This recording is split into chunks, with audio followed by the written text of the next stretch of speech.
Vamos aos pouquinhos aqui iniciando, falando um pouquinho sobre esta atividade. Muito lentamente, até que as pessoas possam aqui entrar. Já estamos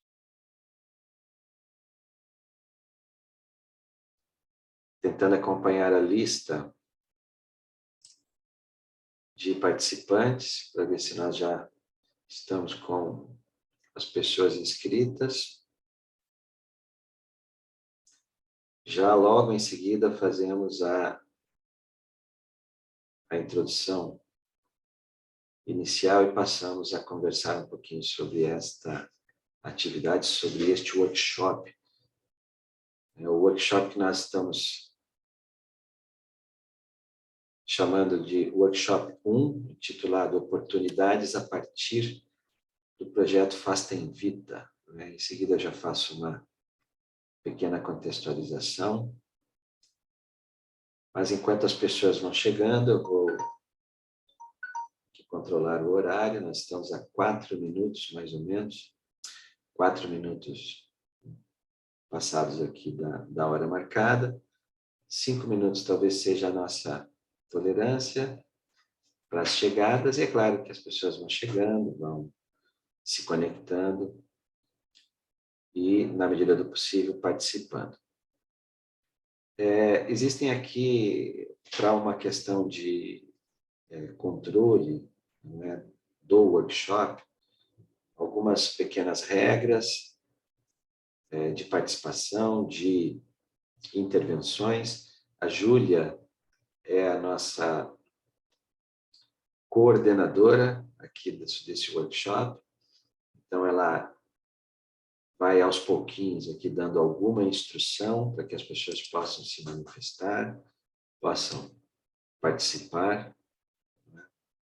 E a ideia é que nós todos possamos ter aqui um diálogo, ter aqui uma oportunidade de conversar acerca desta iniciativa, desta atividade relacionada a este projeto, né? O Fastem Vita.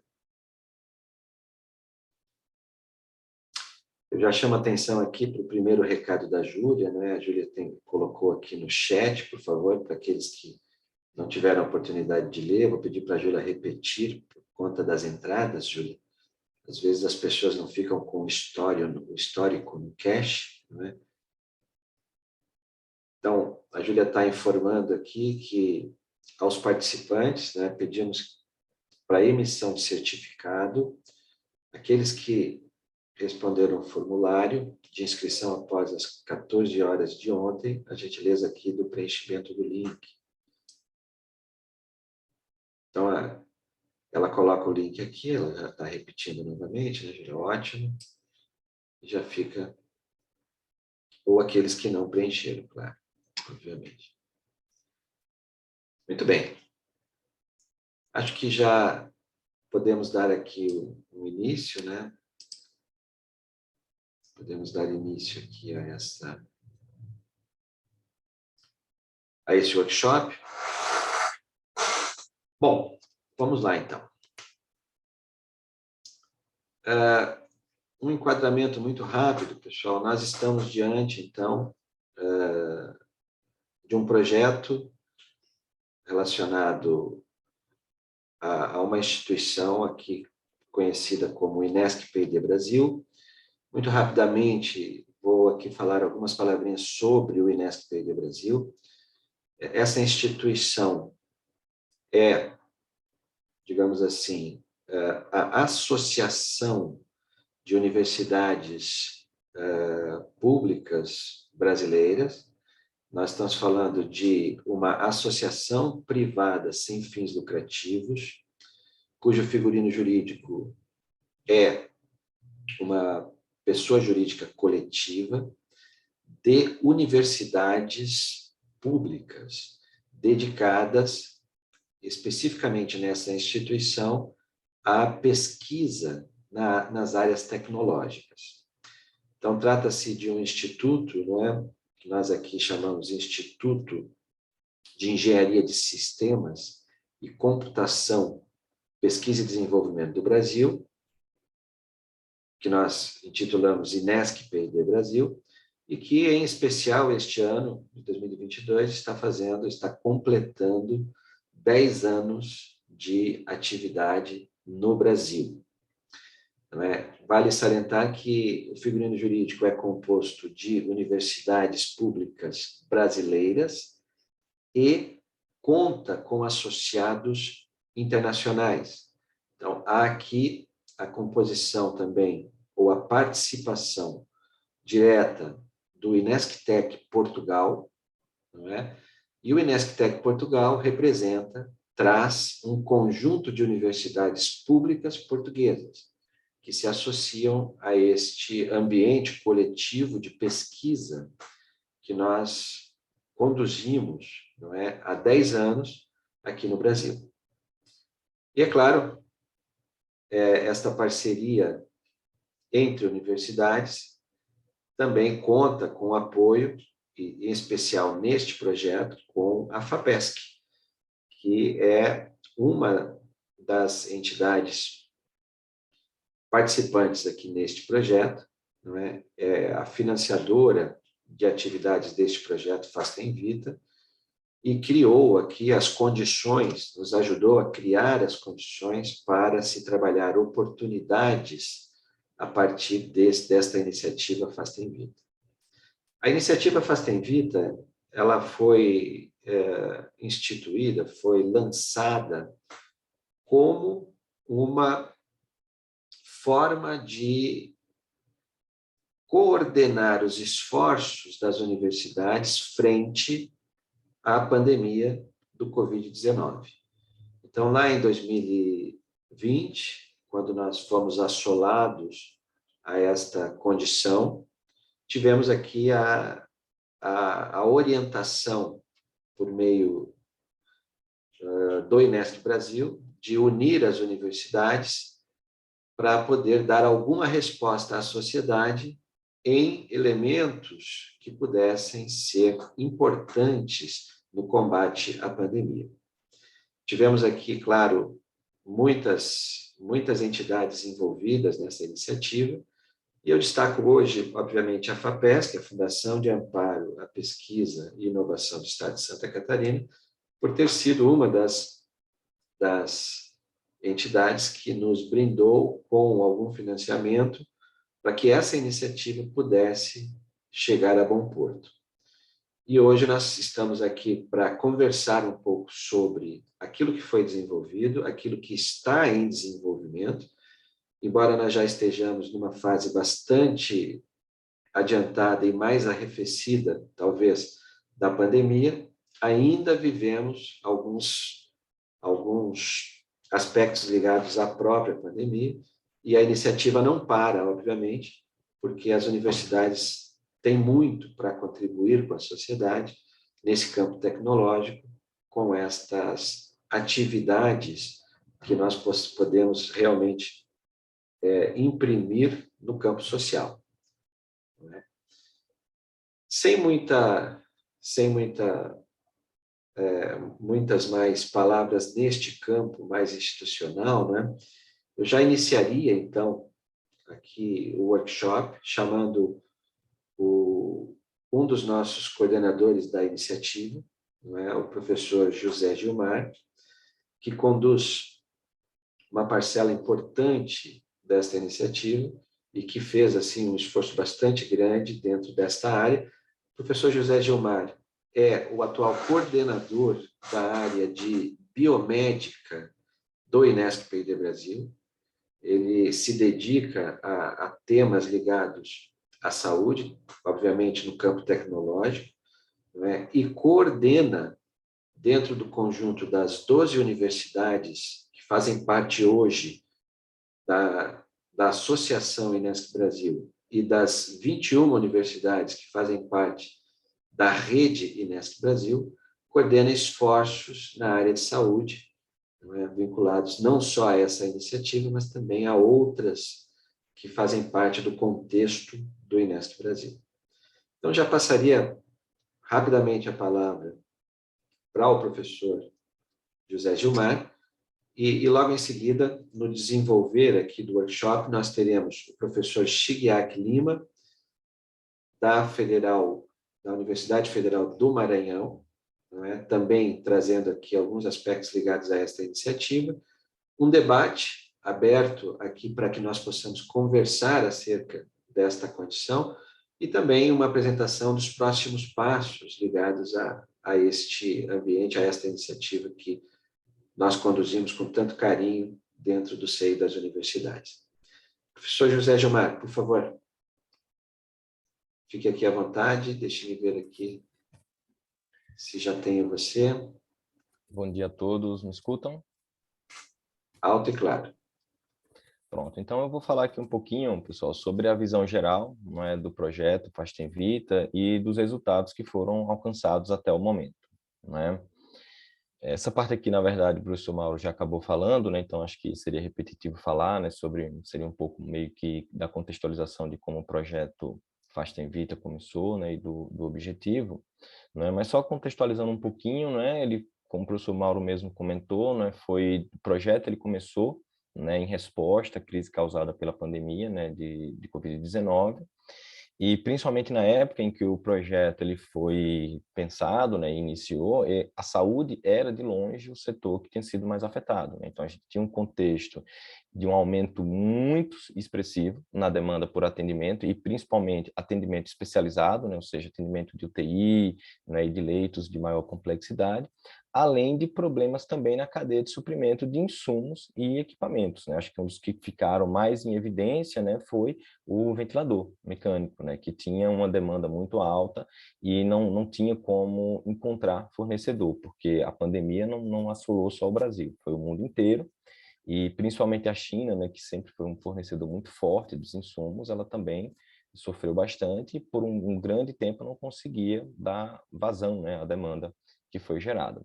Além disso, a pandemia ela foi um desafio em relação também aos protocolos, né, para as terapias e principalmente protocolo de segurança de como você lidar com os pacientes, né? E nesse contexto, né, não só o Fastem Vita, mas na verdade uma quantidade muito alta de iniciativas elas surgiram para tentar desenvolver algumas ações para amenizar alguns desses problemas, né, e o impacto da pandemia. No caso do projeto Fastem Vita, ele foi pensado para desenvolver, né, uma rede de manufatura distribuída, cuja ideia era entregar produtos dentro de uma solução muito mais integrada, né? Então, não apenas um produto específico, né? Mas um rol de produtos que foi pensado para agir de forma muito mais integrada e está sendo aplicado a diferentes fases, né, do estágio do tratamento e também a outros aspectos que eram, de certa forma, um pouco laterais a isso, como, por exemplo, proteção individual e aspectos nesse sentido. E aí veio justamente a ideia da rede, de uso da rede Fastem, que tinha sido algo que já tinha sido desenvolvido dentro do INESP, que permitia justamente que a gente colocasse uma demanda, né, ao longo de todo o Brasil, de qualquer lugar do Brasil que fazer parte da rede, e essa demanda ela já era automaticamente quebrada, né, e espalhada para a produção de peças e equipamentos mesmo ao longo da rede que era distribuída no país inteiro, com base, por exemplo, em aspectos de prioridade e aspectos também de proximidade, não é, do local de onde tinha sido gerada aquela demanda. Nessa apresentação, eu vou focar um pouco mais na parte dos produtos, dos itens que foram desenvolvidos e produzidos, né, pela iniciativa. Então, em termos de suporte respiratório, a gente teve como itens o Vita, o sistema expirante, a máscara adaptada da Easy Breath, que apesar de não ter sido desenvolvida dentro do projeto, mas ela foi produzida em parceria com outro projeto e entregue em algumas unidades. Em termos de proteção individual e coletiva, a gente teve os face shields, né, que na verdade foi um item bem comum, né, que várias iniciativas produziram. A cabine de isolamento, né, que também não foi um projeto nosso, foi um projeto que foi adaptado a partir de um outro modelo, que tinha como objetivo você permitir o isolamento de um paciente contaminado, e a cabine de desinfecção com raios UVC. Em relação ao reanimador automatizado Vita, né, aqui temos algumas imagens dele. O sistema ele foi proposto para oferecer um suporte ventilatório baseado em AMBU, né? Então a ideia foi tentar justamente usar o AMBU para que toda a parte em contato com o sistema respiratório do paciente ela fosse composta por elementos já comuns, né, na área de saúde para respiratório, ou seja, para que a gente não tivesse introduzindo um elemento, por exemplo, uma válvula, né, de controle de gás que não tivesse certificação médica, por exemplo. Além disso, né, o objetivo foi desenvolver um sistema que fosse capaz de oferecer um suporte ventilatório inicial, que fosse simples tanto de operar quanto de produzir e de baixo custo. E talvez um dos principais aspectos que norteou o projeto fosse que ele conseguisse ser escalável no Brasil, ou seja, que a gente não dependesse de insumos importados, porque, principalmente na época, um problema muito grave que teve foi com a cadeia de fornecimento, e fornecimento de praticamente tudo, não é? O projeto ele foi baseado no projeto Pneuma, né, que foi desenvolvido pelo Inesc-Tech, né, em Portugal, e ele foi justamente adaptado tanto para trazer o projeto para o que a gente tinha em termos de insumo no Brasil, quanto para as particularidades que a gente também tinha no país, e tendo como base também o que se ia descobrindo e se ia definindo em termos de especificação para esse tipo de equipamento, não é? Em termos de características básicas, né, o reanimador automatizado, ele tem como modo de operação o VCV, que é ventilação controlada por volume. Então, o principal parâmetro que é setado é justamente o volume que é entregue ao paciente a cada ciclo respiratório. Além disso, o sistema permite que seja ajustado e monitorado tanto esse volume quanto a frequência respiratória e a razão entre os tempos de inspiração e expiração. Permite monitoramento de pressão nas vias aéreas do paciente, regulação de PIP, que é a pressão no final da expiração, além de possuir alarmes de condições tanto associadas ao funcionamento do aparelho quanto a condições de saúde do paciente, e também conta com sistemas redundantes de segurança, sobretudo devido ao risco, né, na verdade, para proteger de um risco de uma sobrepressão, né, de não ter uma pressão muito alta nas vias aéreas do paciente. Então, existia um sistema tanto eletrônico, que evitava sobrepressão, quanto um sistema também mecânico para proteger de pressões que pudessem, por exemplo, prejudicar o sistema respiratório, causar um barotrauma ou algum problema similar. Em termos de aplicação, o Vita ele foi pensado inicialmente para estabilização de pacientes e no transporte. Então, a ideia não era de um uso muito prolongado, não era justamente para fornecer um suporte ventilatório inicial ao paciente até que ele pudesse ser transferido para um leito de maior complexidade. A parte de transporte, né, que tinha sido prevista tanto um transporte intra-hospitalar quanto um transporte em ambulância, ela foi colocada de lado no primeiro momento por conta da necessidade, por exemplo, de bateria e de outros sistemas de eletrônicos e também de maior robustez mecânica, que aumentariam muito o custo do projeto, também acabaria aumentando peso e dimensões do ventilador. Então, em um primeiro momento, a gente parou um pouco com essa questão da aplicação em transporte e focou principalmente na estabilização de pacientes. Apesar do Vita, ele não foi utilizado, né, em pacientes, mas a gente conseguiu realizar diversos ensaios, né, tanto ensaios de conformidade eletromagnética, que era um ponto muito importante para a certificação do sistema. Então, ele passou por toda a etapa de certificação de conformidade eletromagnética, que foi realizada no LabMag, na UFSC, que é um laboratório credenciado para isso. Aqui tem algumas imagens justamente dos testes que foram realizados, né? Porque como é um aparelho eletrônico que vai estar em ambiente hospitalar, ele tem toda uma regulamentação de normas técnicas que tem que ser atendido.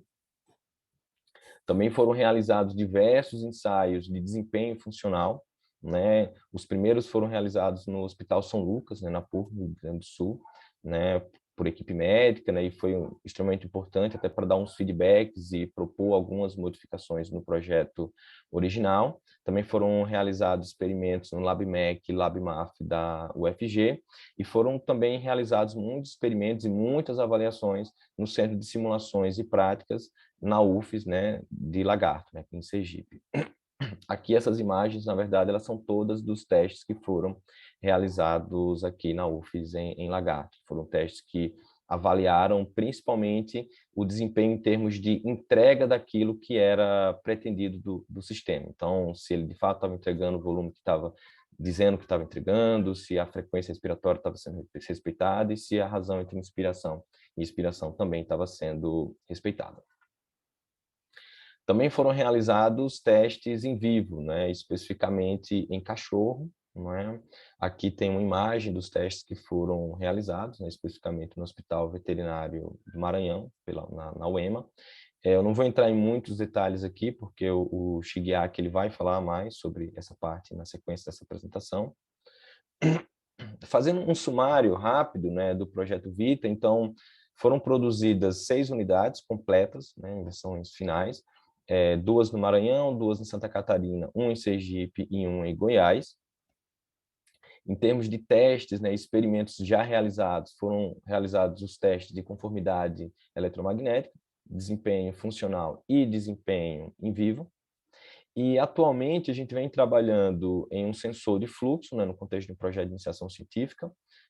No momento atual, o Vita ele não mede quanto volume nem o fluxo que está sendo entregue. Ele estima com base na movimentação dos pads que pressionam o ambu. Então, a gente está desenvolvendo um sensor, já está em fase mais final, um sensor que vai verdadeiramente medir o fluxo e, consequentemente, o volume que está sendo entregue a cada ciclo respiratório.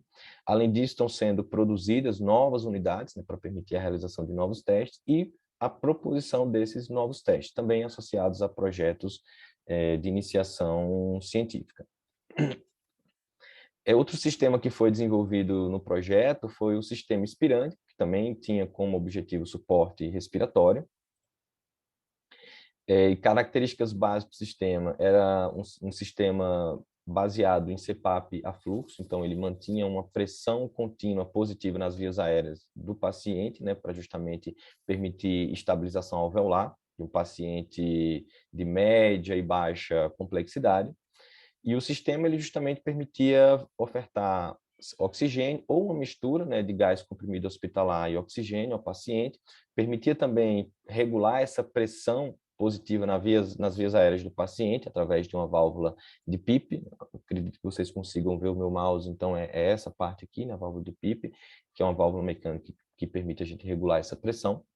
Não necessita de ventiladores mecânicos, que principalmente à época que esse projeto ele foi proposto, ainda era um problema grande de demanda, né? Na verdade, era um sistema que ele tinha uma ideia de pouquíssima infraestrutura necessária para operar, só precisava de tomadas de gases hospitalares ou de um cilindro, né, de oxigênio gás comprimido hospitalar.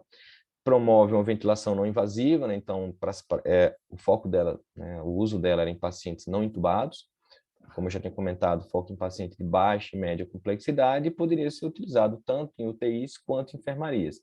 O que a gente percebeu, pessoal, foi que, na verdade, mesmo depois que o ventilador ele não passou a não ser um problema, né, a falta do ventilador, na verdade, passou a não ser um problema, uma UTI é algo muito complexo de você montar. Você não monta um UTI da noite para o dia só porque agora você tem ventilador.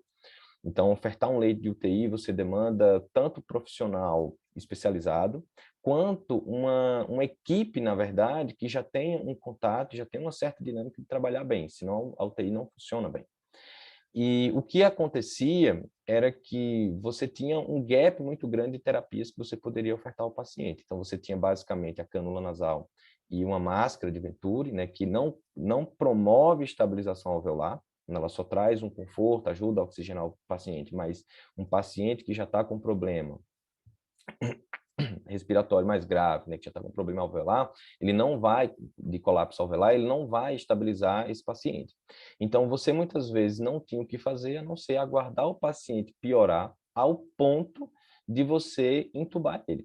Porque também, a partir do momento que você intubava, o paciente entrava na lista para ser transferido para um UTI, e a demanda para o UTI muito alta, fazia com que, se o paciente também não tivesse num estado muito grave, ele ficaria naquele leito de estabilização, muitas vezes em uma unidade de porta aberta, né, para atendimento inicial de pacientes, então ficava ali naquela unidade, naquele leito de estabilização, esperando uma vaga sem muita previsão para ser transferido para a UTI. E aí, nesse sentido, o sistema Spirandi, ele teve uma aplicação muito alta, porque quando o paciente, quando a cânula nasal e a máscara de Venturi já não era suficiente para trazer conforto, estabilização suporte ventilatório para o paciente, você tinha como opção, né, intermediária, né, até você chegar no ventilador, a máscara Spirandi. Então, muitos pacientes conseguiam se recuperar e não necessitar ser entubados, e os que já estavam em um quadro mais grave e que, porventura, precisavam ser entubados, também, quando eram entubados, de fato, já era um quadro que tinha urgência e eles eram mais rapidamente transferidos para leitos mais convencionais de UTI. Aqui tem uma imagem, né, tanto da Spirandi sendo utilizada em um paciente, quanto de todos os componentes da Spirandi, né? Apenas essa peça aqui, número 2, ela teve que ser desenvolvida, que faz parte do sistema que entra em contato com o sistema respiratório do paciente, ela teve que ser desenvolvida e produzida. E só voltando aqui rapidamente para o slide anterior, né, a base do sistema Spirandi, você tinha uma fonte de gás, né, no caso aqui um cilindro, passava pela umidificação, e esse gás ele era conduzido diretamente até o interior da máscara, fazendo rapidamente a troca gasosa para evitar uma reinalação de CO2, e o gás, né, e ele ia saindo por esse lado de cá, onde ele passava por uma filtragem e, na sequência, pela válvula de PIP. Não é? Então, apenas esse elemento, que era justamente o que permitia conectar diretamente uma mangueira até o interior da máscara, é que ele teve que ser desenvolvido, né, e produzido por a gente. E a outra parte também que era produzida, usinada por a gente, era essa daqui, mas aí ela já não entrava mais, já não entra em contato com o sistema respiratório do paciente. Ela serve apenas para fixar a máscara ao rosto do paciente, porque foram utilizadas máscaras de ambu, que são máscaras que não têm previsão de fixação na face do paciente, elas são mantidas, né, através da pressão. O operador ele segura, né, a máscara contra o rosto do paciente enquanto ambusa ele. Fazendo também um sumário do projeto do sistema Spirandi, né, foram produzidas e entregues mais de 300 máscaras em hospitais de Sergipe, Bahia, Alagoas e Pará, principalmente em Sergipe, né, onde, na verdade, houve uma parceria muito forte com a FAPESE e os ministérios públicos de Sergipe, né, que financiaram a produção de muitas máscaras. E, atualmente, a Spirandi continua, né, sendo avaliada, sendo testada, principalmente sendo avaliada para aplicação em outros contextos, né? Tanto em outras doenças como em outras formas de terapia respiratória. Aqui a gente tem algumas imagens, né, de entregas em unidades hospitalares, né, e de uso da própria máscara Spirandi. Em relação aos outros sistemas, né, que não foram exatamente produzidos pelo projeto Fast Vita, mas que foram produzidos, né, ou adaptados dentro do contexto do projeto, a gente tem a cabine de desinfecção, a máscara de CPAP, que é a adaptada da EasyBreath, a cabine de isolamento e os face shields. Em relação à cabine de desinfecção, a ideia dela é o uso de radiação UVC para desinfecção de máscaras N95. Como já foi comentado, havia um problema muito grande de insumos, né, de fornecimento de insumos. E um desses insumos que sofria muito com problema, né, de fornecimento eram as máscaras N95, que eram usadas pelos profissionais e que eram reutilizadas muitas vezes durante 7, 15 dias. E elas eram reutilizadas sem qualquer forma de sanitização, porque a maioria das formas de sanitização comprometeria a filtragem da máscara. Então, foi desenvolvida essa cabine pela professora Suzana Lalique e pelo professor José Joatan, na Universidade Federal de Sergipe, e ela era baseada justamente em radiação UVC, que conseguia sanitizar sem comprometer a parte de filtragem da máscara, e posteriormente esse projeto foi trazido para a rede Fast Vita. Foram entregues essas cabines de desinfecção de máscaras N95 em alguns hospitais de Sergipe, talvez em alguns outros lugares, diretamente pelo pessoal do projeto, não é, mas associada ao Fast Vita, né, foram entregues em hospitais em Sergipe, né, por exemplo, ao USE, que é o maior hospital do estado. A máscara EasyBreath, ela é uma máscara de mergulho, que ela foi adaptada para utilização para suporte ventilatório. né? Ela pode ser utilizada tanto no CPAP a fluxo, como a expirande, quanto com ventiladores convencionais. O projeto ele não foi desenvolvido também pela rede Pastem Vita, ele foi desenvolvido pelo projeto que a gente utilizou, né? Foi desenvolvido pelo grupo Motirô, a partir de um modelo que já tinha sido desenvolvido na Itália pela empresa Isinova, né? Em relação ao projeto, né, com o Fastem Vita, né, foi feita uma parceria com o Projeto Cuidar, que era quem tinha o contato com o Motirô, e era o Motirô que entregava a principal peça do projeto, que era a peça que adaptava a máscara, que ela era feita em impressão 3D, mas era uma impressão 3D mais complexa, né, muito específica, que atendia aos requisitos de biossegurança, e que a gente, por exemplo, aqui em Sergipe não tinha como produzir, e, na verdade, na maioria dos lugares é muito complicado de produzir. Então, eles produziam essa peça e eles passavam todas as informações, todo o detalhamento de como produzir a máscara. Foram entregues máscaras em vários lugares, mas dentro do contexto do Fastem Vita foram entregues máscaras, né, desse tipo aqui, à Santa Casa de Curitiba, se eu não me engano, 20 máscaras. Tivemos também a cabine de isolamento, que foi um outro produto que acabou tendo vários modelos sendo desenvolvidos pelo Brasil, que era um sistema com pressão negativa que permitia justamente isolar o paciente e filtrar o ar que ele exalava antes de devolver para o ambiente, né, para justamente diminuir o risco de contágio dentro dos hospitais, sobretudo para as equipes de saúde. Foram realizados testes com alguns dos modelos que se mostraram, né, mais promissores a partir de uma análise inicial, e especificamente os modelos da Samel, que foi, acho que, um dos mais difundidos, que foi muito utilizado no Amazonas, e o do grupo Design Antivírus. A gente percebeu uma melhor possibilidade com o do Design Antivírus, fez uma adaptação do modelo deles para que ele fosse melhor possível de produzir dentro do contexto da rede Fastem, né?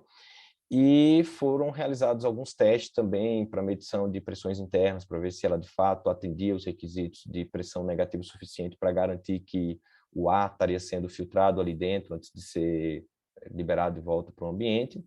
E foi entregue pelo menos uma unidade ao Hospital São José aqui em Sergipe.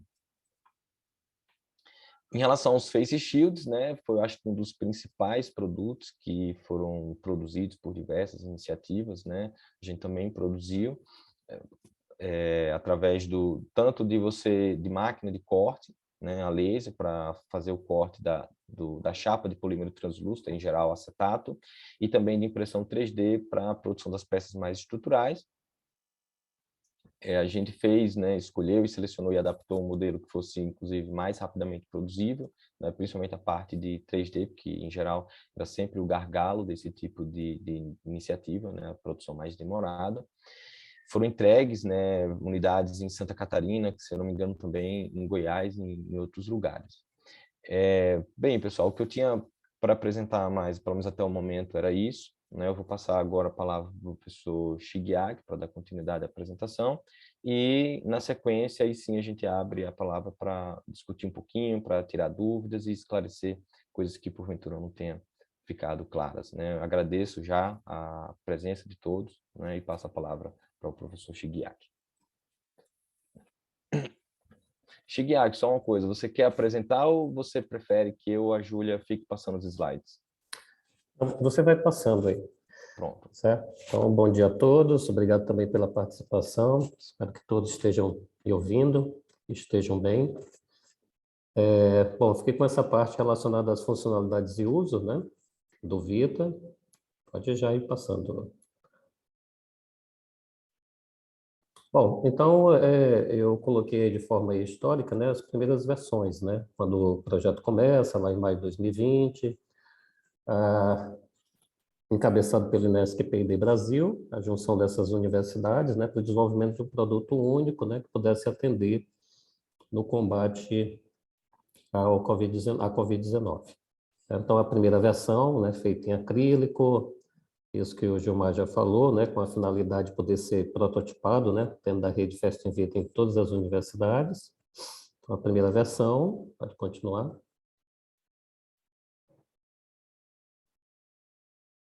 Pode passar. A parte, volta uma.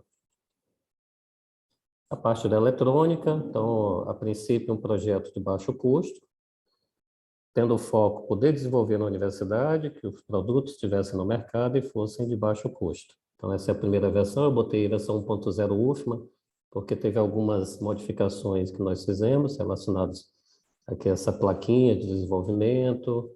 Então, um circuito bem simples, mas que, para a primeira aplicação, né, ele já dava um indicativo de uma boa funcionalidade.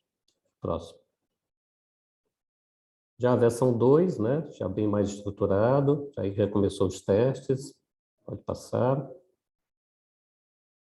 Aqui a parte da circuitaria eletrônica também já mudou, já entrou um sensor de pressão, algumas questões relacionadas a um touchscreen, né?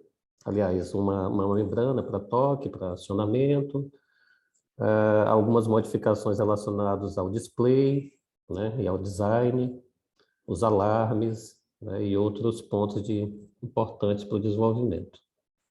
Continuando. Ainda na versão 2, né, botei uma foto aí do layout, vai da frente do Vita, né, e as informações, como o Gilmar falou, da frequência respiratória, razão de inspiração e expiração, né, pressão máxima, pressão mínima. Essa versão, como ela foi pensada uma versão também low cost, então esses ajustes, em vez de serem feitos via touchscreen, você pensou numa solução mais prática, mais de engenharia, que você tivesse aí os botõezinhos, os potenciômetros, no qual você pudesse ajustar manualmente, né? Isso permitiu que você tivesse uma versão mais barata, né? Na verdade, à medida que você coloca mais tecnologia, no sentido de ter um display maior, ter um processamento mais rápido, o equipamento ele vai encarecendo. Pode passar.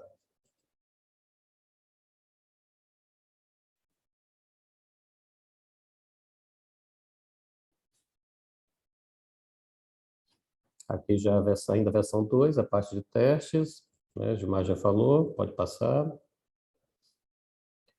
Ainda na versão 2, né? Isso é um artigo feito aí pelo Gilmar, né?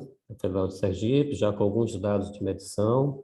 Então, o projeto ele já começou a ter um aspecto também mais científico, no sentido de permitindo a publicação, né, de artigos relacionados àquilo que estava sendo desenvolvido. Pode passar. E aí já temos uma versão 3, já com um amadurecimento dessas etapas, desses testes, né, desenvolvidos nessas universidades que participaram, já para uma versão em aço carbono, com pintura eletrostática, né, com um design mais apropriado, com um novo redimensionamento das peças internas, né? Então ficou um produto com uma cara mais já profissional, né, já de um produto final. Pode passar. Ainda na versão 3, aqui um detalhamento já com o manual de uso, né? Já algum esboço do manual de uso, né? Indicando quais seriam os elementos básicos, né? Como seria o ambu, como seria o formato da traqueia, né? E dos componentes que faziam parte. Inclusive, a busca por esses equipamentos no mercado nacional, de forma que houvesse em todos os estados que faziam parte, né? Um certo equilíbrio, né? Entre os modelos.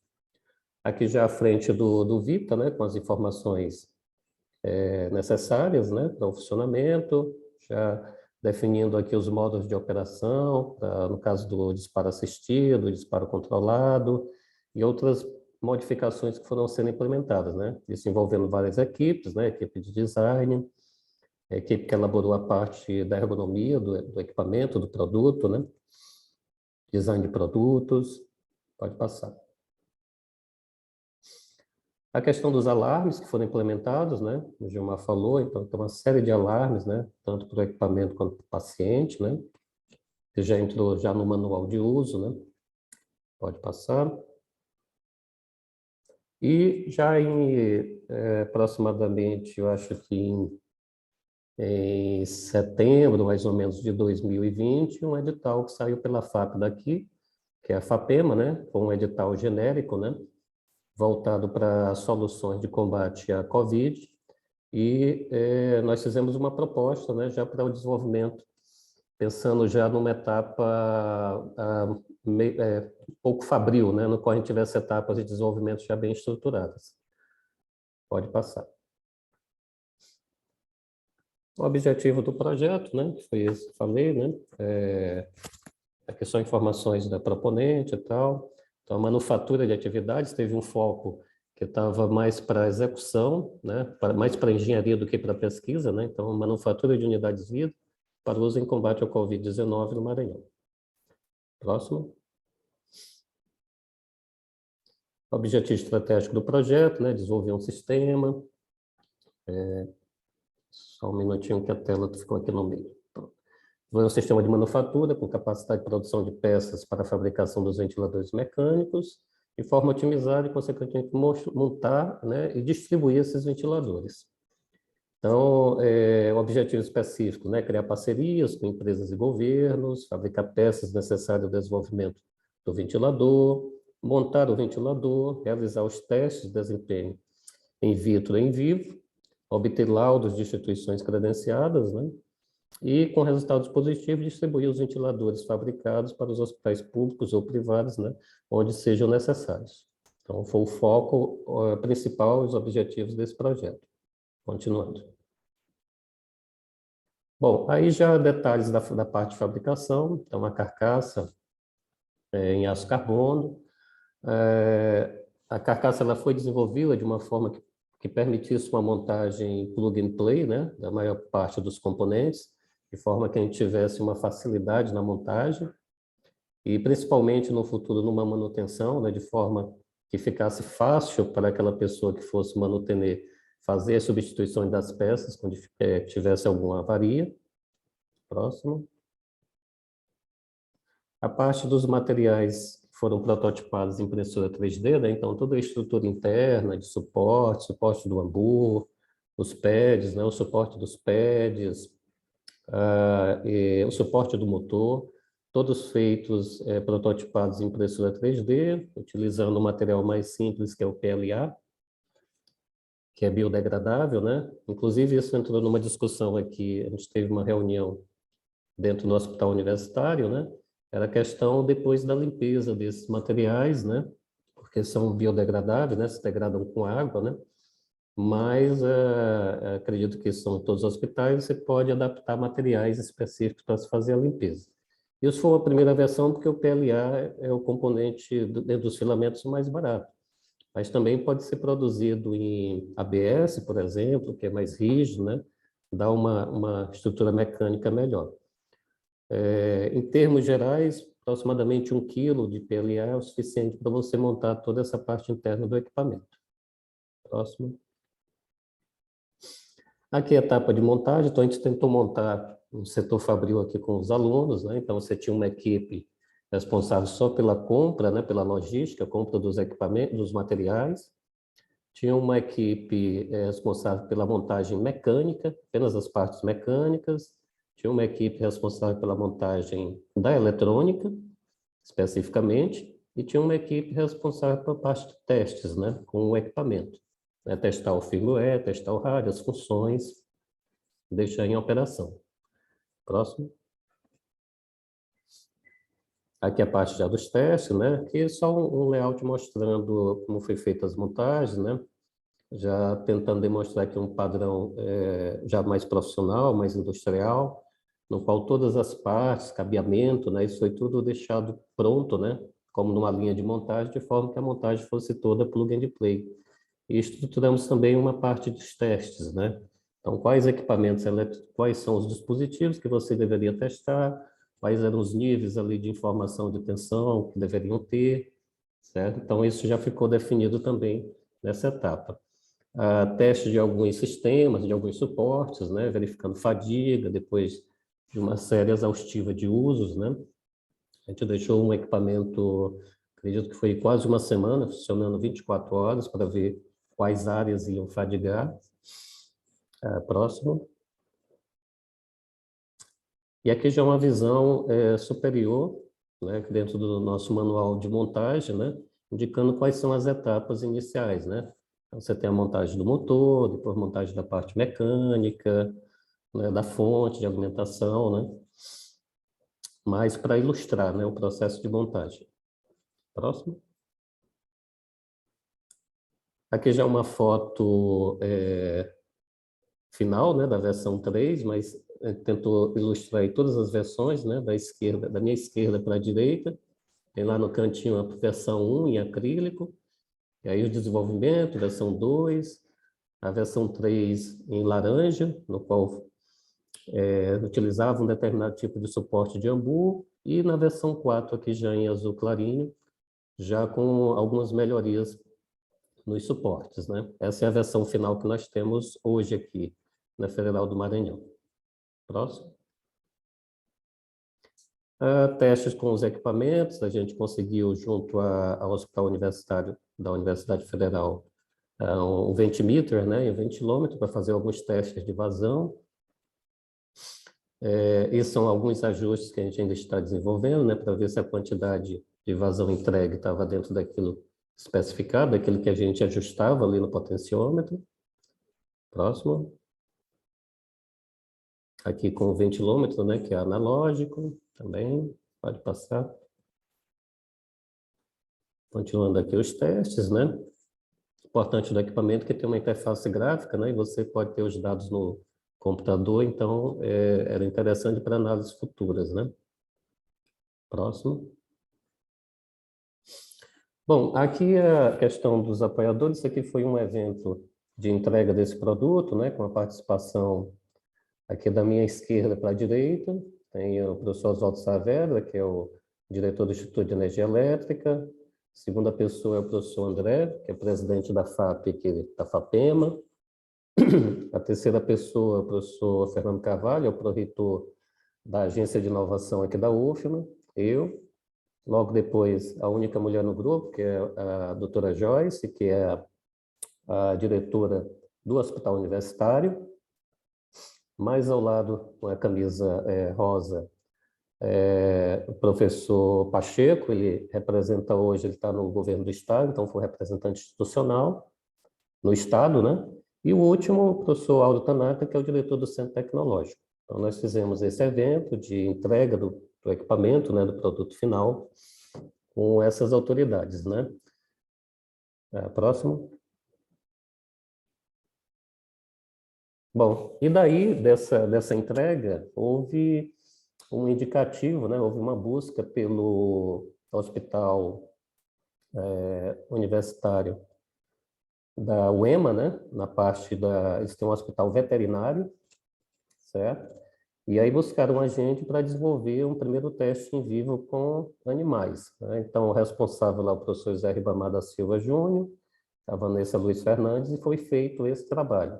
Avaliação dos parâmetros cardiorrespiratórios em cães submetidos à ventilação mecânica, com um automatizador de unidade móvel de ressuscitamento, AMBU, né? E os resultados preliminares. Passando aí, José. Então, tivemos essa participação da UEMA, eles fizeram os testes todos em, acredito, 4 animais. Isso foi durante 3 ou 4 meses, certo? Levantaram alguns pontos, fizeram um laudo no qual eles indicam as melhorias, né? Mas que reafirma a utilização do equipamento, e isso gerou um ponto interessante, que é a utilização desse equipamento também para os PETs, né? Próximo. Aqui eu não quis colocar o vídeo do cachorrinho respirando, né? Eles fizeram isso exatamente para mostrar, né, que o fluxo de ar, né, estava ocorrendo da forma como eles tinham previsto, né? Próximo. Bom, aplicações. Então, um projeto inovador, com potencial para aplicações em redes hospitalares, em aplicações de baixa complexidade, porque a gente teve uma reunião também no Hospital Universitário, com uma equipe de médicos, isso possivelmente acho que em janeiro já de 2021, ou fevereiro, e eles apontaram alguns itens que seriam interessantes, né, de melhoria do equipamento, com relação desde a iluminescência do display, né, alguns itens que deveriam ter, outros que deveriam ser suprimidos, né, que tinham um grande potencial para aplicações em baixa complexidade, onde um respirador de UTI não se encaixaria, tanto pelo custo quanto pelo o nível de oxigênio que você deveria injetar no paciente. Então, de lá saiu alguns desdobramentos bem interessantes. Saiu também do potencial para utilização em ambulância, com autonomia de entre 4 e 8 horas, o que demandaria algumas pequenas modificações também no projeto que já existe. Potencial para utilização em pet shops, né, devido ao baixo custo de funcionalidades.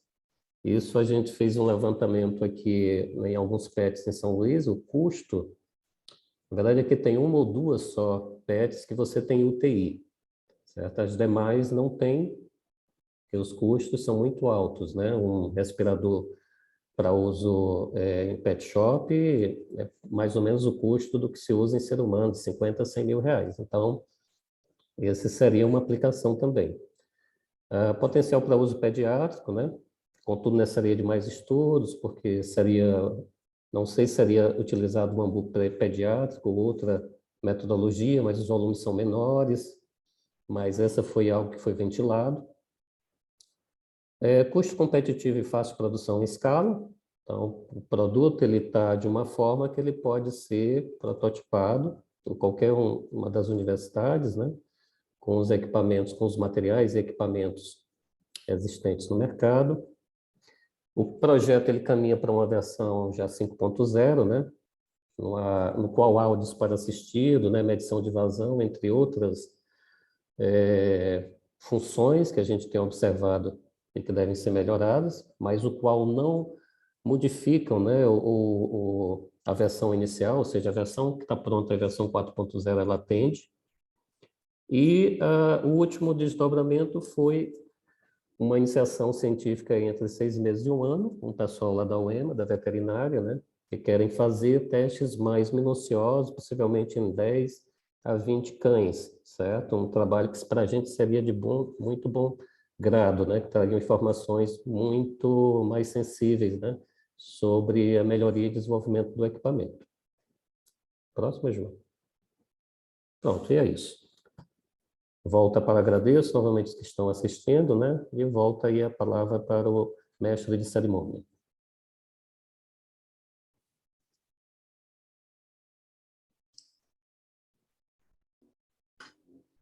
Muito bem. Professor Shigeaki, muito obrigado. Muito obrigado aqui pela boa explanação. Professor José também, muito obrigado aqui pela boa explanação acerca de parcelas da iniciativa. E eu gostaria de iniciar essa questão que nós colocamos, né, essa fase do workshop que nós intitulamos Diálogos Mediados, fazendo primeiro um pequeno enquadramento relacionado àquilo que foi apresentado, porque nós estamos falando de uma iniciativa que tem o seu início em 2020, nós já estamos em 2022, foram muitas respostas positivas vinculadas a esse ambiente da pandemia, dadas pelas universidades em geral, não é? E que aqui abrem muitas vertentes de pensamento. Nós aqui privilegiamos, neste workshop 1, não é? Nós produziremos 3 edições deste workshop, né? dessa iniciativa. Então, nesta primeira edição, nós estamos privilegiando as oportunidades mais vinculadas aos produtos que foram objeto, não é, de desenvolvimento ao longo deste período. Então, esta é uma das vertentes naturais, mas é claro que, ao longo das apresentações, foi possível tocar um pouquinho nas questões, ou na vertente vinculada à manufatura, que nós vamos dar uma ênfase maior no workshop 2, não é, também, falar um pouco mais da questão da manufatura, da rede de manufatura, com conceitos de manufatura aditiva que nós acabamos desenvolvendo nesse ambiente, e também todo o sistema computacional que foi desenvolvido para que se pudesse efetivamente produzir esses equipamentos, essas todos esses produtos que aqui nós apresentamos. Houve um esforço muito grande das áreas de computação, não é das universidades, houve um esforço muito grande das áreas de engenharia de produção, na parcela de manufatura e outras áreas envolvidas. Então, na vertente da manufatura, tem aqui uma série de coisas também a serem trabalhadas e a serem apresentadas, que nós vamos privilegiar nas próximas edições. Também tivemos, ao longo desse período, a vertente internacional do projeto. Nós estamos aqui falando do caráter nacional, propriamente, não é especificamente lidando com as ações no Brasil, mas essa iniciativa ela acabou ganhando um pouco mais de território, levando várias dessas questões, inclusive, para a África e para outros lugares que necessitavam muito também deste tipo de iniciativas. Então, a vertente internacional vai ser uma das questões que nós vamos também abordar em uma das edições destes workshops de oportunidades do Vita. Tivemos internacionalmente pesquisadores de Marrocos envolvidos, pesquisadores de Portugal envolvidos, uma série de entrelaços internacionais que geraram também uma condição muito interessante desta iniciativa. Um ponto importante para talvez colocar aqui nos diálogos, né, que eu já coloco como uma primeira provocação, também foi a vertente dos relacionamentos com entidades de saúde. Ao longo dos desenvolvimentos, e vocês viram aqui nas apresentações do José e do Shigeaki, que houve a necessidade de se trabalhar o relacionamento com hospitais, com médicos, com entidades que estavam diretamente enfrentando a pandemia, e nós ali tentamos, de certa forma, conversar com essas entidades, mostrar as mais-valias daquilo que tínhamos para produzir, e é claro que isso foi um grande desafio, teve uma equipe específica que trabalhou todos esses relacionamentos para também chegar a bons resultados nesse contexto dos relacionamentos com as entidades de saúde nos diferentes estados do Brasil. Então, eu já lanço aqui também uma primeira linha de raciocínio para também quem quiser falar um pouco sobre isso, né, os relacionamentos com as entidades de saúde, e diria também um dos principais desafios que nós enfrentamos, que nós consideramos como sendo a principal barreira neste tipo de iniciativa, que foi o relacionamento com as entidades reguladoras de equipamentos tecnológicos vinculados à saúde.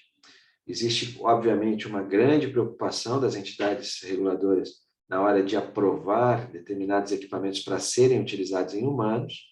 Obviamente, isso é algo importantíssimo, mas nos trouxe uma perspectiva e um desafio também bastante interessante, que é aproximar o potencial das universidades às agências reguladoras para que o desconhecimento possa ser reduzido e para que nós possamos ter melhores resultados num relacionamento mais aberto e mais direto com as entidades reguladoras, para que elas ganhem confiança no potencial que as universidades têm para oferecer e, obviamente, enxerguem os relacionamentos que as universidades desenvolvem com as entidades de saúde como algo positivo, onde nós podemos efetivamente contribuir nesse campo da saúde, não é? E, sobretudo, em momentos de crise.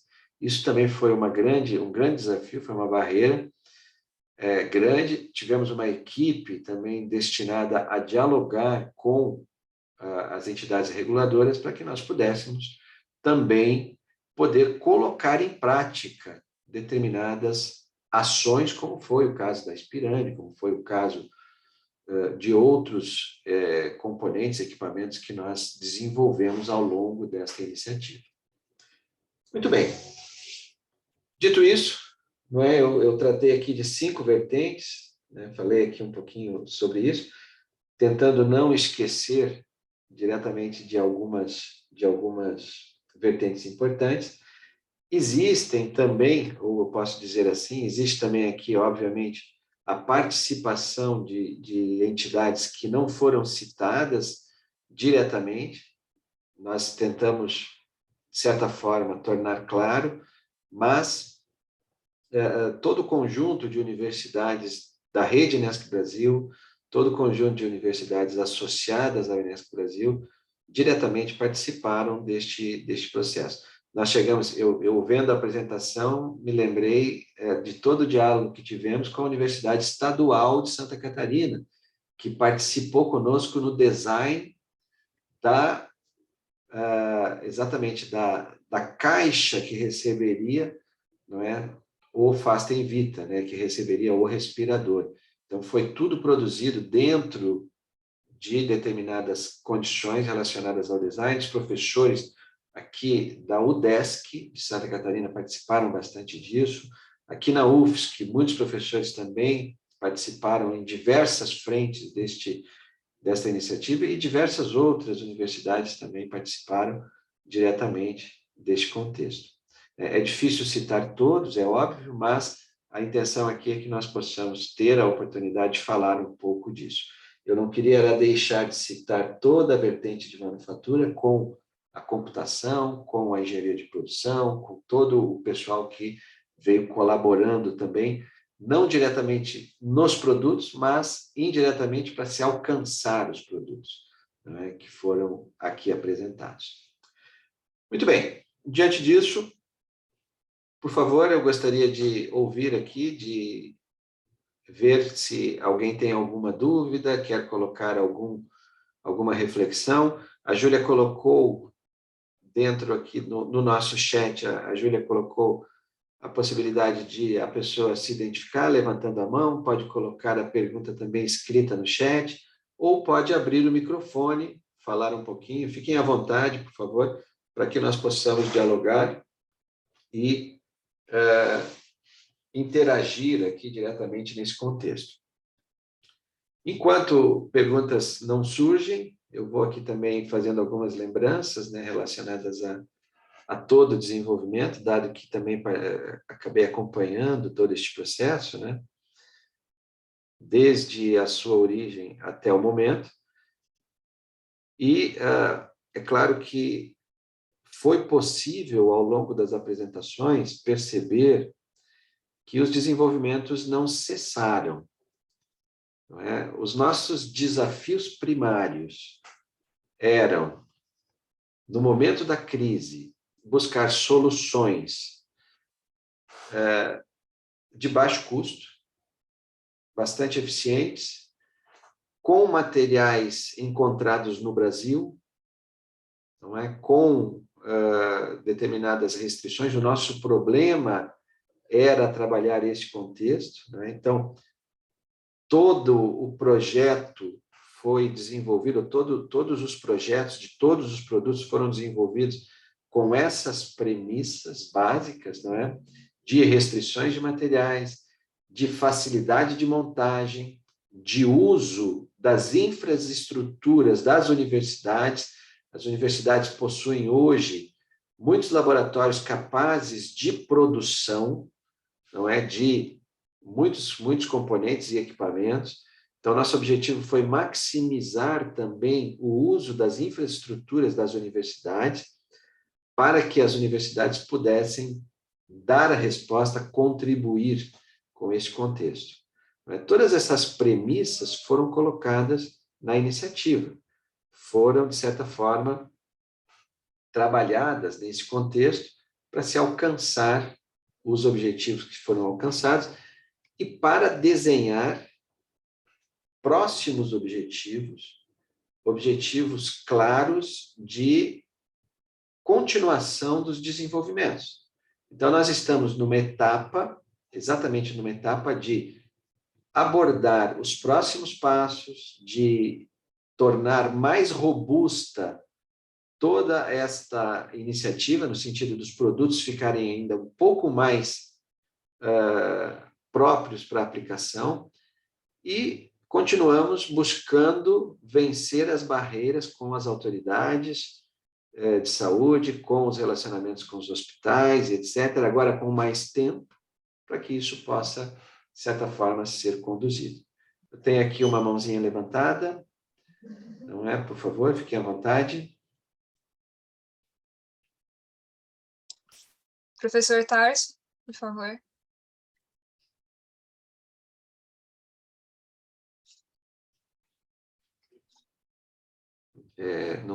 Não sei se está com o microfone ligado, Tarso, ou se a autorização, Júlia, foi... Sim.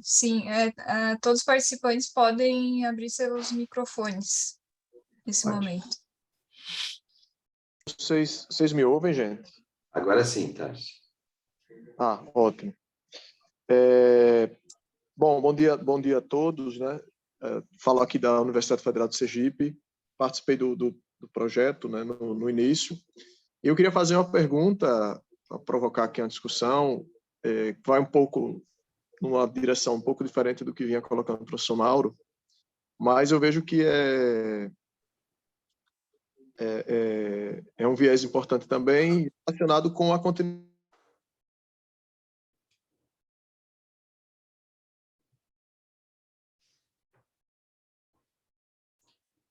É um pequeno problema de rede, creio eu, não é? Sim. É um pequeno problema de rede. Tarso, vou solicitar que você coloque novamente, porque houve uma interrupção. Sim, desculpem. Isso. Nossa internet está meio instável hoje. A pergunta vai no sentido, eu queria colocar para o Shigeaki, para o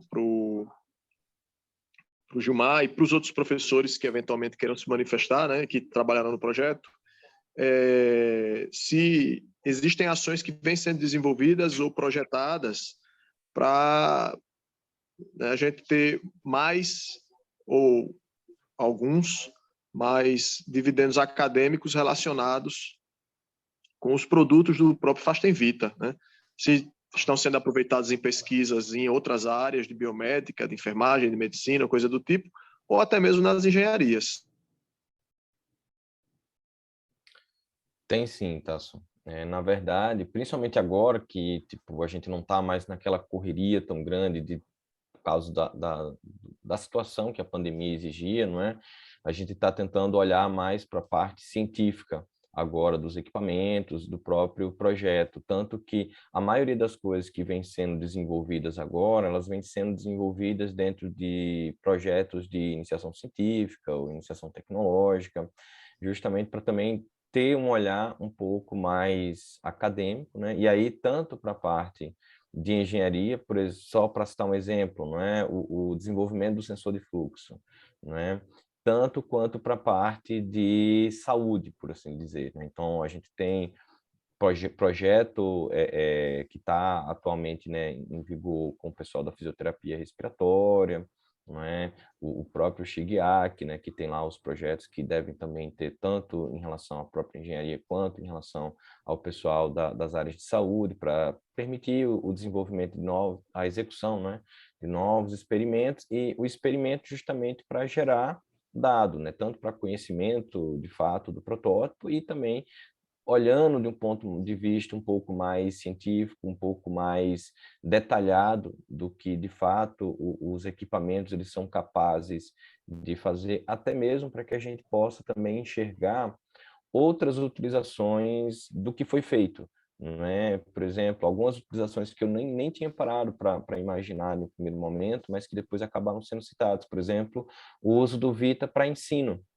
né? Você tem um custo de um ventilador convencional é caríssimo, então para você colocar ele para uso em aula, para que se ensine o básico, para que se consiga demonstrar como é que funciona uma mecânica respiratória, é muito caro, né? Então, em ambientes de ensino, acaba sendo também uma ferramenta interessante, ferramenta também para pesquisa em outras coisas, né? Aplicação em outras áreas. O pessoal da fisioterapia mesmo trouxe algumas aplicações bem interessantes para expirande, por exemplo, aplicação no tratamento respiratório de pacientes com problema de secreção crônica causado, por exemplo, por onde trabalha, né? Trabalha em um ambiente que tem muita partícula suspensa, casa de farinha ou coisas do gênero. Então, essas coisas elas vão aparecendo e justamente a visão acadêmica para o que já foi feito, ela ajuda muito a isso aparecer e que a gente consiga, inclusive, ressignificar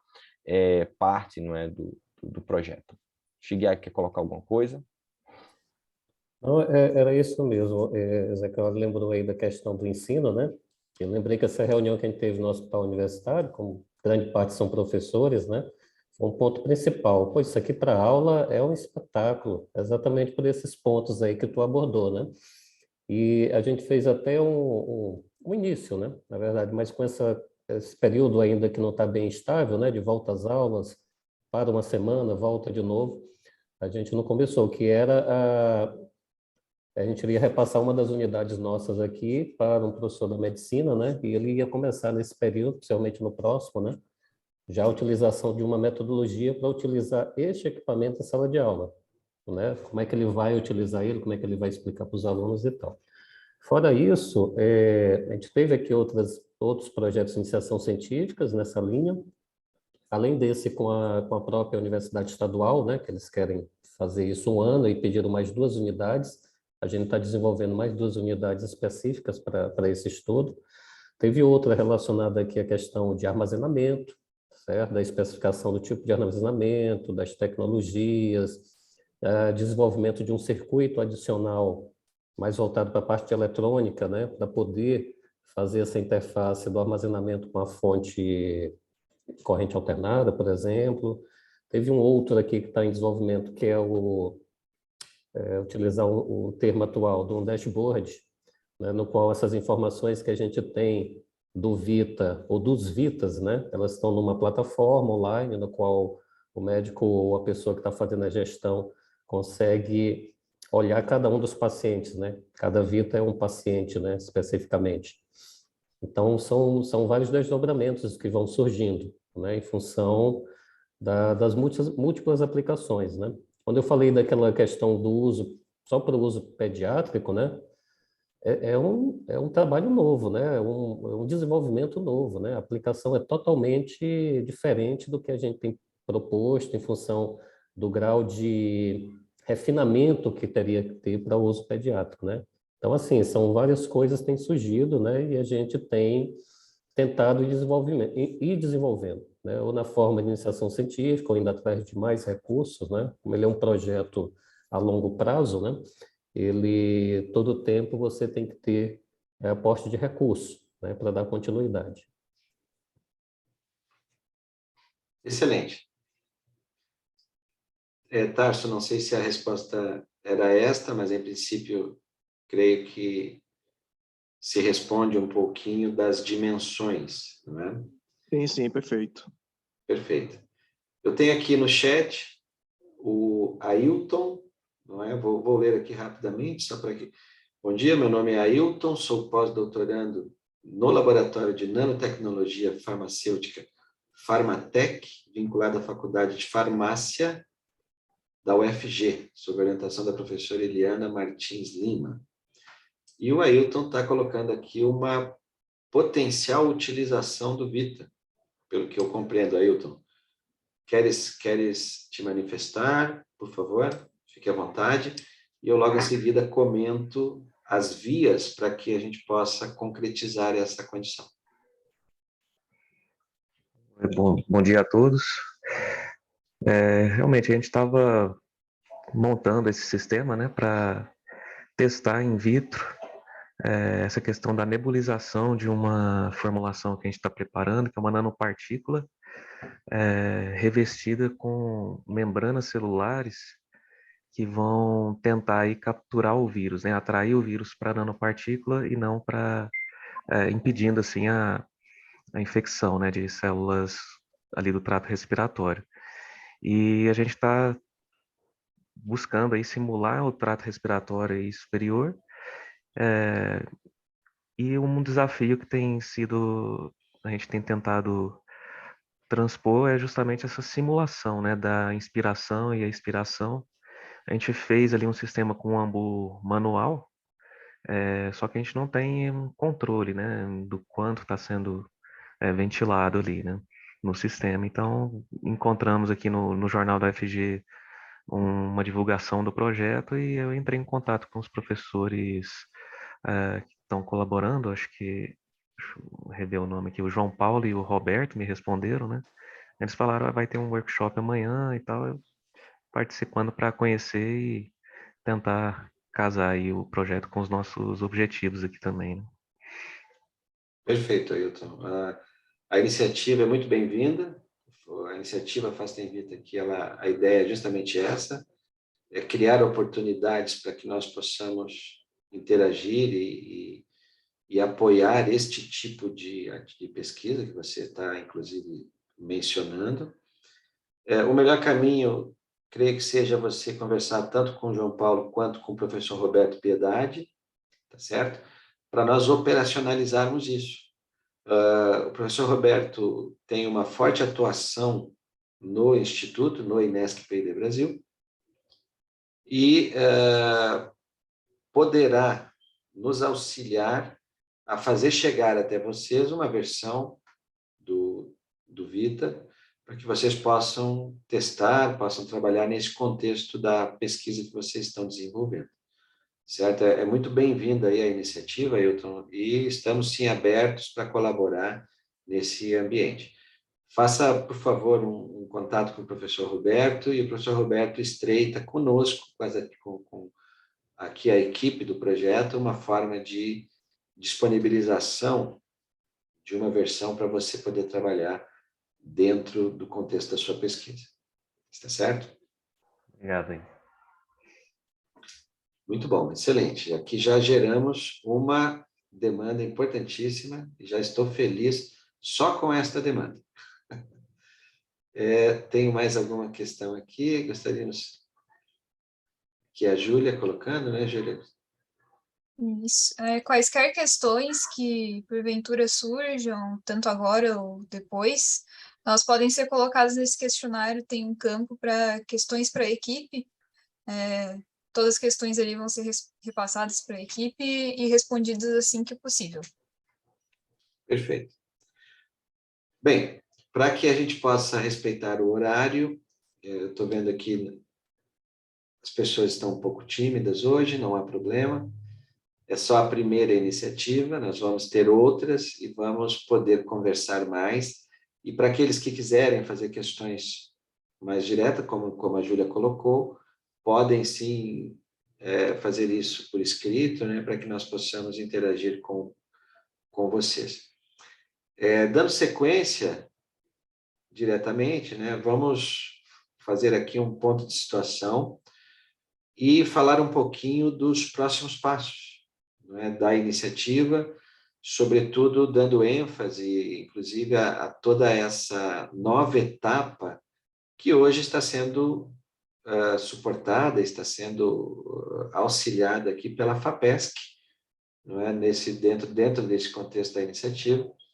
Nós temos vários avanços que estamos colocando em todo este projeto, e aí vamos só fazer um balanço rápido para que isso possa ficar claro e já introduzir o workshop 2, não é? Que vai, de certa forma, trabalhar as questões também de manufatura, não é? E dar ênfase aqui também aos sistemas computacionais, a outras parcelas de toda essa iniciativa. Júlia, por favor. Isso. José, pode passar, por favor? Então, como os próximos passos, nós temos aí a atualização do modelo virtual tridimensional, o aprimoramento das peças impressas, a melhoria da acomodação de componentes na carcaça da máquina, como o José já falou também, adição de sensores de fluxo para viabilizar os testes em humanos, definição de parcerias para testes com seres humanos e o aprimoramento de sistemas de manufatura distribuída, como o professor Mauro colocou. Próximo slide, por favor, José. Então, a atualização do modelo virtual, ela se torna necessária pela melhoria contínua que aconteceu no desenvolvimento do Faz Tem Vita. não somente na questão de prevendo alterações futuras, mas também prevendo a otimização do processo de montagem, a otimização dos processos de instrução dos montadores e o registro da construção do equipamento. Vocês veem aí, são duas figuras do modelo virtual, de fato. Então, em uma delas, a carcaça, que é o invólucro do equipamento transparente, então pode-se ver ali dentro, como o professor Ishigaki já mostrou, os componentes de fixação, os componentes móveis, componentes eletrônicos, e à direita tem essa figura da carcaça como ela é fabricada. Então, em branco, sem decalques, mas em essência seria essa carcaça. Próximo slide, por favor.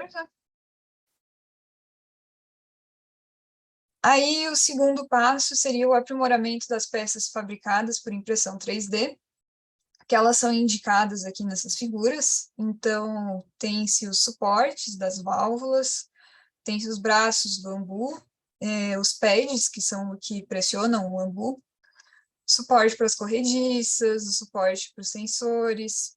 Todos esses componentes, eles podem ser melhorados no sentido de padronização da dimensão, padronização da densidade da impressão em PLA, e, como o professor Ishigaki também comentou, analisar possivelmente uma melhoria do material ou uma melhoria construtiva.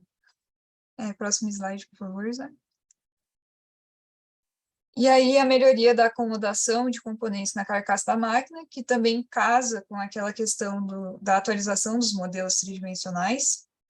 Essa melhoria de acomodação, ela é sempre necessária em qualquer processo de melhoria contínua, e ela é um passo relativamente fácil, mas é um passo de suma importância para se ter em mente, por exemplo, questões de aquecimento de componentes eletrônicos, questões de vibração, questões de emissões.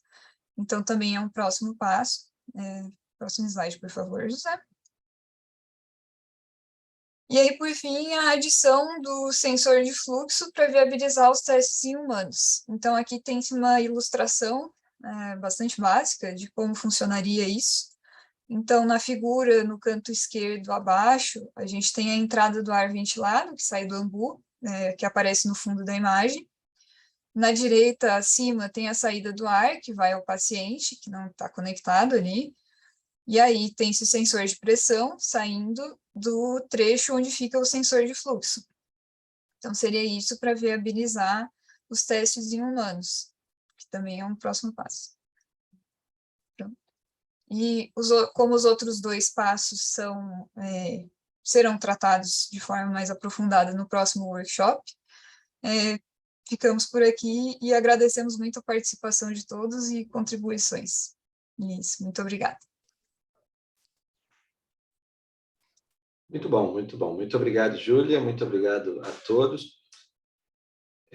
Antes aqui da desconexão, eu só vou me permitir fazer um agradecimento à equipe, a toda a equipe, não é do Fastem Vita, da iniciativa Fastem Vita, sem exceção a todas as pessoas que contribuíram, que continuam contribuindo, que continuam trabalhando.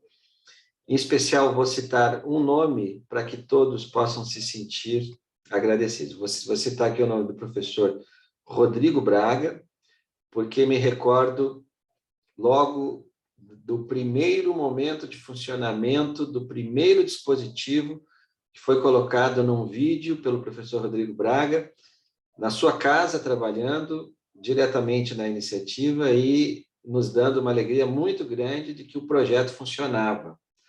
Não é? Isso foi um momento muito interessante para todos nós e que teve uma relevância muito grande. Então, vou usar o Rodrigo Braga aqui, o nome do Rodrigo Braga, para agradecer a toda a equipe e para dizer que vamos continuar com esta iniciativa. Obviamente, ela iniciou em 2020 e não terá o tempo estabelecido para parar. Não é? A partir dela, nós lançamos a área de biomédica do INESC Brasil e vamos continuar, então, fazendo com que esse tipo de iniciativa possa trazer benefícios para a sociedade, para o Brasil não é, por meio das universidades, e mostrando o quão relevante as universidades são neste contexto e o que podem efetivamente fazer, não é, para todos nós. Então, muito obrigado mais uma vez, e vamos divulgar as próximas iniciativas em breve. Sim. Pessoal, eu pediria àqueles que se sentirem confortáveis, claro, para abrirem as suas câmeras, registrarmos aqui o momento com uma foto. Seria bom, se fosse possível. Sim. Muito obrigada. Então, sorriam, sorriso. X. Muito obrigada a todos e todas. E é isso. Muito obrigado, gente.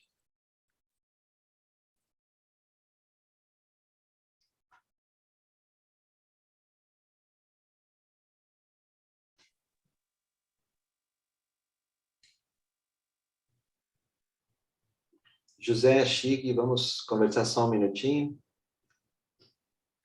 Ia dizer isso, Mauro.